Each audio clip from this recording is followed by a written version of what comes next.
Raf Senandung Kuantan yang bergerak di fashion etnik. Awalnya bermula dari hobi sih. Kakak kan suka fashion ya. Jadi abang bilang gini, setiap apa yang kakak pakai di kantor gitu ya, pasti ditiru. Kakak awalnya pandemi ya.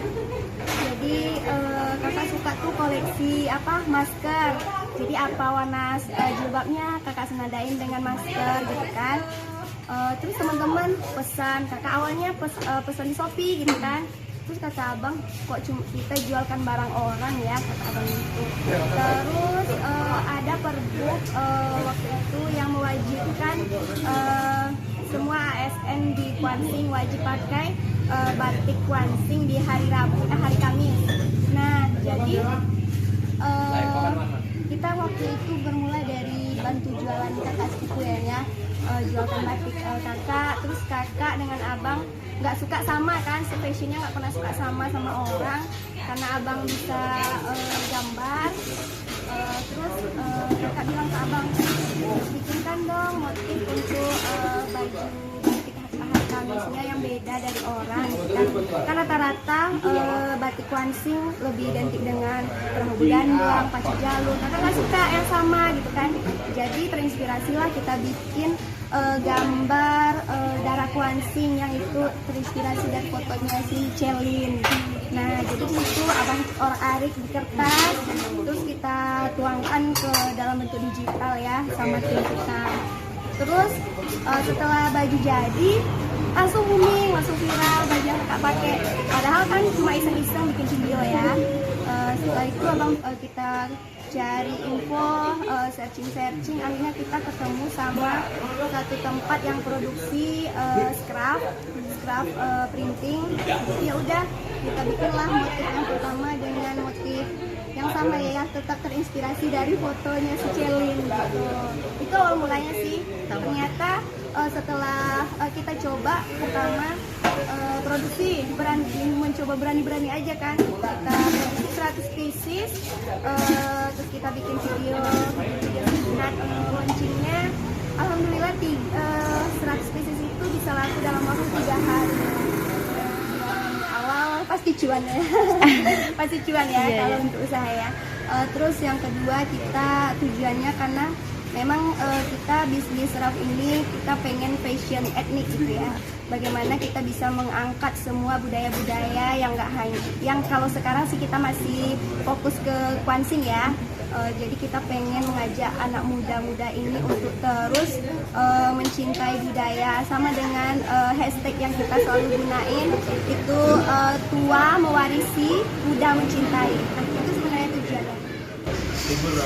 Kalau keunggulan sendiri kita lebih ke motif ya, karena Raf itu dikenal dengan motif-motifnya yang norak ya, besar-besar.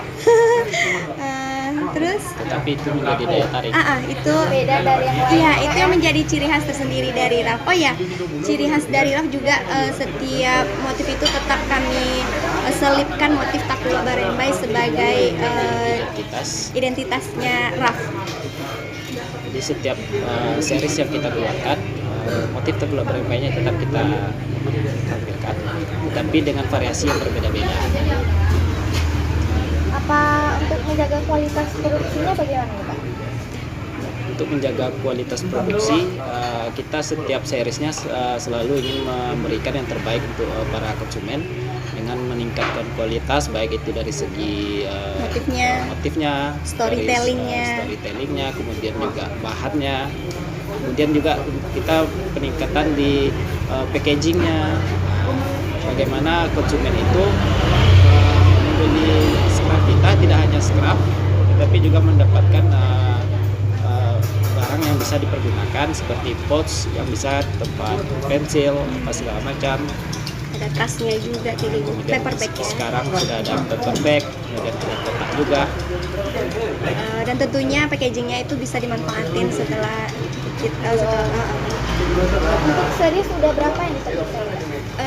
Kalau series kita udah jalan series 11 ya, yang akan launching minggu depan untuk series 11. Udah, kalau sekarang udah dari hasil putaran series pertama ya yang kita putar-putarkan. Tapi kalau modal awalnya itu memang dari tabungan pribadi abang, terus rapelan gaji honorer kakak, terus dari hasil penjualan masker waktu itu ya, masa pandemi memang rame tuh penjualan masker kakak sampai ribuan pieces lah waktu itu. Kalau untuk terlibat kita masih bisnis keluarga ya, jadi yang terlibat di sana kalau untuk ide kreatifnya lah ya, itu dari suami kakak sendiri, karena abang yang lebih ngerti budaya Kwansin ya. Kalau kakak sih hanya gimana ya? Bagian promosi. Kalau ke kakak lebih ke bagian promosinya. Terus kalau untuk ini yang terlibat selain kakak dan abang itu ada adik kakak ya yang untuk bagian fotografer, terus jadi modelnya juga, terus juga ada beberapa admin Kwansin yang juga ikut serta sih dari bisnis kakak ini gitu. Terus apa tadi lagi pertanyaannya? Pemasarannya bagaimana Oh, aja pemasaran. dan apa aja mitra kerja kakak nih, ada nggak? Oh iya ya. Kalau yang terlibat, Untuk mitra kerja kita udah punya beberapa reseller di setiap kecamatan, kita udah punya. Terus yang terlibat di sini ya itu tadi admin Kwansin yang udah itu ya udah ada kontrak kerja juga dan kita. Kalau untuk kendala di 1 tahun perjalanan RAF itu yang lumayan berat itu di bagian produksi ya, karena rumah produksi dengan tempat kita pemasaran kan berbeda pulau ya, yang satu di Sumatera, produksinya di Pulau Jawa gitu kan. Paling kendalanya kita harus ikut antrian printingnya, terus permintaan di sini udah, karena kakak kan selalu ngeluarin scrap itu pakai launching video gitu kan, sedangkan produksinya belum selesai. Nah tapi kakak solusinya dengan itu selalu kakak bikin spill terus. Jadi itu kan permintaan udah banyak nih, teman-teman kapan gitu kan, terus ada yang sampai berani transfer gitu kan biar kebagian, tapi kakak bikin spill video aja, jadi menjelang produk datang baru selesai untuk spillannya gitu aja sih solusinya. Kalau pencapaian alhamdulillah yang pastinya kita untuk perekonomian kita sendiri, terus keluarga dan reseller yang udah terlibat sudah bisa terbantu ya. Kayak teman-teman yang reseller kan banyak anak-anak sekolah ya, yang dulunya untuk uang jajan, uang paket kuota minta sama orang tua, pas sekarang udah terbantu dari penjualan scarf itu sendiri. Karena di setiap penjualan kita memberikan fee terhadap reseller kita tanpa mengeluarkan Uang gitu ya. tanpa membeli scrap kita, dia hanya bantu mempromosikan.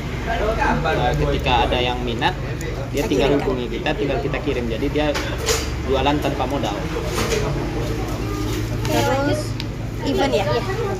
Untuk event yang udah pernah kita ikutin, acara Kenduri Riau ya, berawal dari situ, terus kita ketemu dengan UMKM Nusantara di Bogor, ketemu sama Bapak Menteri Koperasi, Menteri BUMN, terus kita sekarang udah ada mitra kerja juga dengan ibu dari Kemenko Marves yang bergerak di bidang pariwisata dan ekonomi kreatif.